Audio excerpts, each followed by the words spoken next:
તીક્ષ્ણ હથિયારના ઘા ઝીકી સુરતમાં ભાજપના 21 વર્ષીય યુવા નેતાની હત્યાથી ખળભળાટ મચી ગયો છે। ડિંડોલી ભાજપ યુવા મોરચાના ઉપપ્રમુખ જય દલાલની શહેરના ઉધના વિસ્તારમાં હત્યા થઈ। રાતના સમયે જયને લોહીલુહાણ હાલતમાં ખાનગી હોસ્પિટલમાં ખસેડાયો, જ્યાં તેને મૃત જાહેર કરતા પરિવારજનો પર આભ તૂટી પડ્યું। મૃતકના માતા અને બહેન હૈયાફાટ રુદન સાથે આરોપીઓને ફાંસીની સજા આપવાની માંગ કરી રહ્યા છે। આરોપ છે કે રાતના સમયે કિશન ઉર્ફે મિલિંદ ચકલી તેમજ પંકજ પાટીલના શખ્સોએ જયને તીક્ષ્ણ હથિયારના ઘા ઝીકીને મારી નાખ્યો। મૃતકના માતાનો આરોપ છે કે આરોપીઓને ઉધના પોલીસ સ્ટેશનમાં પાસા થયેલી છે, જે જયના કારણે થયા હોવાનો ખાર રાખીને તેની હત્યા કરાઈ।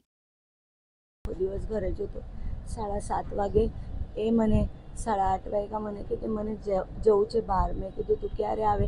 એમ કે હું જમવાના નથી। એમ કે મમ્મી મને મોડું લાગશે। મેં કીધું સારું બેટા। એ ગયો મને કે નહીં, પાછું 12:15 12:30 દરમિયાન મને ફોન આવ્યો કે એને મિલિંદ ચકલી અને પંકજ પાટીલ કરીને 3 છોકરા હતા, એ બહુ બધા ઘાવ મારી દીધેલા છે, તો એમને એપલ હોસ્પિટલ અમે ખસાડ્યા છે। એટલે મેં અહીંયા આવી, પણ મારા છોકરાએ કહ્યું આંખ ખોલી નહીં, મને ન્યાય જોઈએ, મારો એકનો એક છોકરો હતો। એ એમને ઉધના પોલીસ સ્ટેશનથી પાસો થયેલો, તો એમનું કહેવાનું મતલબ એવું હતું કે જય માટે અમને પાસો થયું, એટલે દુશ્મની કાઢતા હતા। જયે પોલીસને કેની પાસો કરાવ્યો છે, બસ આ દુશ્મની હતી, બીજું કોઈ જ નહીં। આરોપીઓ કોણ છે? શું કામ ધંધો કરે છે? આરોપી જ છે। એ હું ધંધો કરે તો મારતા જ પડે। કેટલી વાર જેલમાં જઈ આવ્યા છે। મેં એની મોટી બેન છું, અને અમારે એટલે મારો ભાઈ થતો હતો, અને મોટો એટલે બાપ તરીકે મને આજ સુધી એને રાખ્યું છે। અને એ લોકોને ખાલી સજા નહીં, ફાંસી થવી જોઈએ, તો મારા ભાઈને ન્યાય મળશે। યુવકની હત્યાથી હાલ અહીં ચકચાર મચી ગઈ છે। વિસ્તારમાં ભયનો માહોલ સર્જાયો છે। જયના માતા હૈયાફાટ રુદન સાથે આરોપીઓને આકરી સજા કરવાની માંગ કરી રહ્યા છે।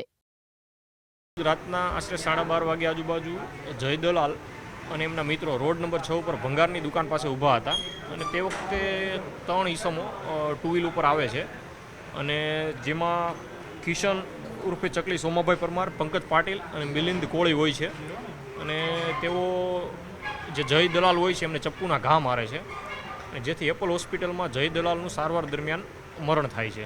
3 મહિના પહેલાં અત્યારે જણાય એવું આવેલ છે કે 3 મહિના પહેલાં મરણ જનાર અને આરોપીઓ વચ્ચે ઝઘડો થયેલ હતો।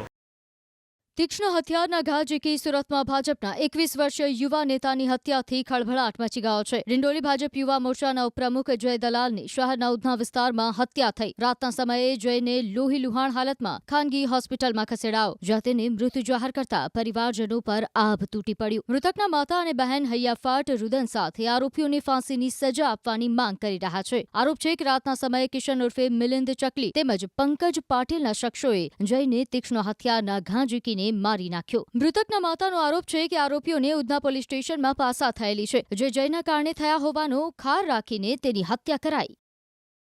દિવસ ઘરે જતો 7:30 વાગે એ મને 8:30 વાગ્યા મને કે મને જવું છે બહાર। મેં કીધું તું ક્યારે આવે? એમ કે હું જમવાના નથી। એમ કે મમ્મી મને મોડું લાગશે। મેં કીધું સારું બેટા।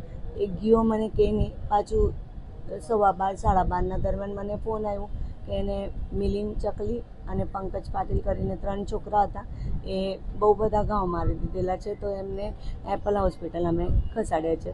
એટલે મેં અહીંયા આવી, પણ મારા છોકરાએ કહ્યું આંખ ખોલી નહીં, મને ન્યાય જોઈએ, મારો એકનો એક છોકરો હતો। એ એમને ઉધના પોલીસ સ્ટેશનથી પાસો થયેલો, તો એમનું કહેવાનું મતલબ એવું હતું કે જય માટે અમને પાસો થયું, એટલે દુશ્મની કાઢતા હતા। જયે પોલીસને કેની પાસો કરાવ્યો છે, બસ આ દુશ્મની હતી, બીજું કોઈ જ નહીં। આરોપીઓ કોણ છે? શું કામ ધંધો કરે છે? આરોપી જ છે। એ હું ધંધો કરે તો મારતા જ પડે। કેટલી વાર જેલમાં જઈ આવ્યા છે। મેં એની મોટી બેન છું, અને અમારે એટલે મારો ભાઈ થતો હતો, અને મોટો એટલે બાપ તરીકે મને આજ સુધી એને રાખ્યું છે। અને એ લોકોને ખાલી સજા નહીં, ફાંસી થવી જોઈએ, તો મારા ભાઈને ન્યાય મળશે। યુવકની હત્યાથી હાલ અહીં ચકચાર મચી ગઈ છે। વિસ્તારમાં ભયનો માહોલ સર્જાયો છે। જયના માતા હૈયાફાટ રુદન સાથે આરોપીઓને આકરી સજા કરવાની માંગ કરી રહ્યા છે। રાતના આશરે 12:30 વાગે આજુબાજુ જય દલાલ અને એમના મિત્રો રોડ નંબર 6 ઉપર ભંગારની દુકાન પાસે ઊભા હતા અને તે વખતે 3 ઈસમો ટુ વ્હીલ ઉપર આવે છે અને જેમાં કિશન ઉર્ફે ચકલી સોમાભાઈ પરમાર, પંકજ પાટીલ અને મિલિંદ કોળી હોય છે અને તેઓ જે જય દલાલ હોય છે એમને ચપ્પુના ઘા મારે છે અને જેથી એપલ હોસ્પિટલમાં જય દલાલનું સારવાર દરમિયાન મરણ થાય છે. 3 મહિના પહેલાં અત્યારે જણાય એવું આવેલ છે કે 3 મહિના પહેલાં મરણ જનાર અને આરોપીઓ વચ્ચે ઝઘડો થયેલ હતો.